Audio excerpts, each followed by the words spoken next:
नमस्कार दोस्तों, अगर आप भी मुंबई इंडियंस और कोलकाता नाइट राइडर्स के बीच खेले गए टाटा आईपीएल के दूसरे एवं सबसे रोमांचक महामुकाबले को देखने के बाद खुश रहे तो हमारी इस वीडियो को दिल से एक लाइक जरूर कीजिए। आज हमारी इस वीडियो का लाइक टारगेट सिर्फ 50 लाइक है, तो दिल से लाइक करना नहीं भूलिए दोस्तों।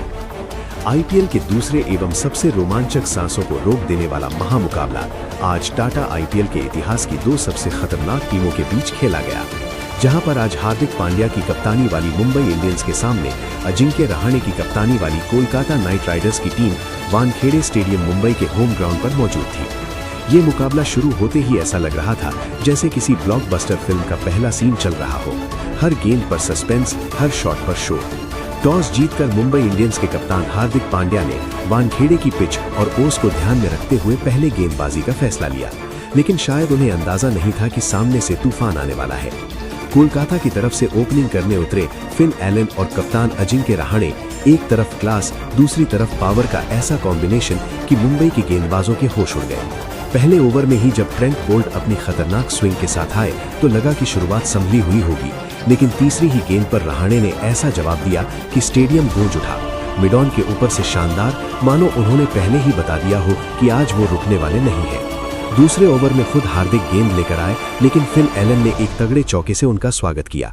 अब दबाव साफ तौर पर मुंबई पर था और फिर आया तीसरा ओवर, जहां असली तूफान उठा।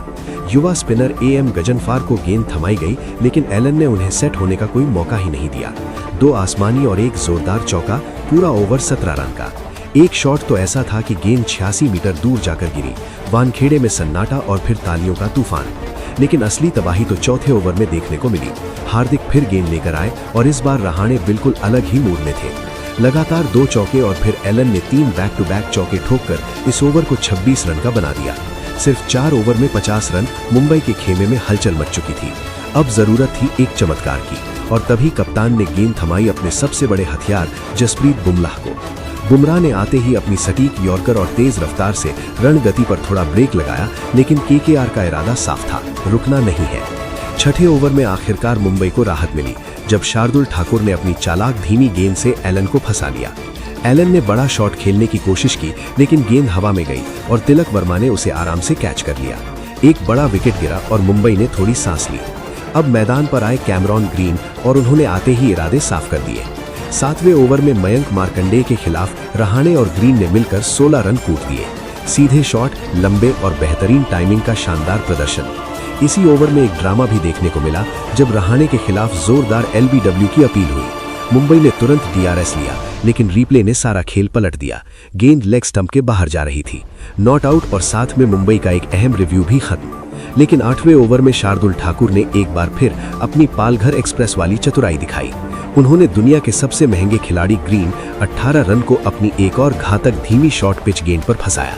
शेरफेन रदरफोर्ड ने डीप पॉइंट पर चीते जैसी फुर्ती से आगे की ओर डाइव लगाकर एक अविश्वसनीय और हैरत अंगेज कैच पकड़ा, जिसने केकेआर को दूसरा झटका दिया। ग्रीन के पवेलियन लौटने के बाद युवा सनसनी अंकुरिश रघुवंशी क्रीज पर आए। 9वें ओवर में ट्रेंट बोल्ट ने वापसी की कोशिश की, लेकिन अजिंक्य रहाणे आज किसी और ही दुनिया के बल्लेबाज लग रहे थे।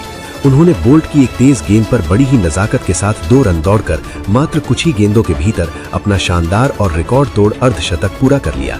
दूसरी ओर युवा रघुवंशी ने भी अपनी प्रतिभा का परिचय देते हुए बोल्ट को एक कलात्मक और कॉपी बुक कवर ड्राइव जड़कर अपना खाता खोला। 10वें ओवर में गजनफर के दोबारा आक्रमण पर आते ही रहाणे ने एक बार फिर अपना रौद्र और आक्रामक रूप दिखाया।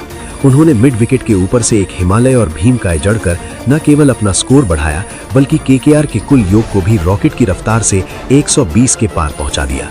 वानखेड़े की लाल मिट्टी आज रहाणे के क्लास की गवाह बन रही थी और मुंबई के गेंदबाज इस प्रलय को रोकने के लिए बेबस नजर आ रहे थे। वानखेड़े के ऐतिहासिक मैदान पर पारी के 12 ओवरों की समाप्ति के बाद कोलकाता नाइट राइडर्स का स्कोर अब 2 विकेट के नुकसान पर 136 रनों के एक बेहद मजबूत, विशालकाय और चुनौतीपूर्ण आंकड़े तक पहुंच चुका था। मैदान के चारों तरफ केकेआर के प्रशंसकों का शोर गूंज रहा था, क्योंकि उनके कप्तान अजिंक्य के रहाणे आज किसी और ही मिट्टी के बने नजर आ रहे थे। रहाणे मात्र 37 गेंदों पर 66 रनों की एक ऐसी राजसी, कलात्मक और साथ ही साथ विस्फोटक पारी खेल रहे थे, जिसने टी20 क्रिकेट की परिभाषा ही बदल दी थी। उनकी इस पारी में अब तक 3 जादुई चौके और 5 गगनचुंबी शामिल हो चुके थे, और सबसे बड़ी बात यह थी कि इनमें से हर शॉट क्रिकेट की कॉपी बुक शैली का हिस्सा लग रहा था। दूसरे छोर पर युवा सनसनी अंकुश रघुवंशी भी अपने कप्तान का बखूबी साथ निभा रहे थे और अपनी निडर बल्लेबाजी से मुंबई के गेंदबाजों को चैन की सांस नहीं लेने दे रहे थे। वानखेड़े की वो मशहूर और जीवंत लाल मिट्टी वाली पिच आज बल्लेबाजों के लिए किसी मखमली कालीन की तरह व्यवहार कर रही थी और केकेआर की टीम अब एक ऐसे ऐतिहासिक और विशाल स्कोर की ओर तेजी से बढ़ रही थी जो मुंबई इंडियंस के लिए भविष्य में एक डरावना और भयावह सपना साबित हो सकता था। हैरानी की बात तो ये थी कि दुनिया के सबसे सटीक और घातक गेंदबाज माने जाने वाले जसप्रीत बुमराह और स्विंग के सुल्तान ट्रेंट बोल्ट जैसे दिग्गज भी आज बेबस और लाचार नजर आ रहे थे। रहाणे के उस अद्भुत क्लास, उनकी टाइमिंग और उनके शांत दिमाग के सामने इन अनुभवी गेंदबाजों की हर रणनीति, हर यॉर्कर और हर बाउंसर बेअसर साबित हो रही थी। वानखेड़े का कोना कोना आज रहाणे के उस विध्वंसक अवतार का गवाह बन रहा था जिसने मुंबई के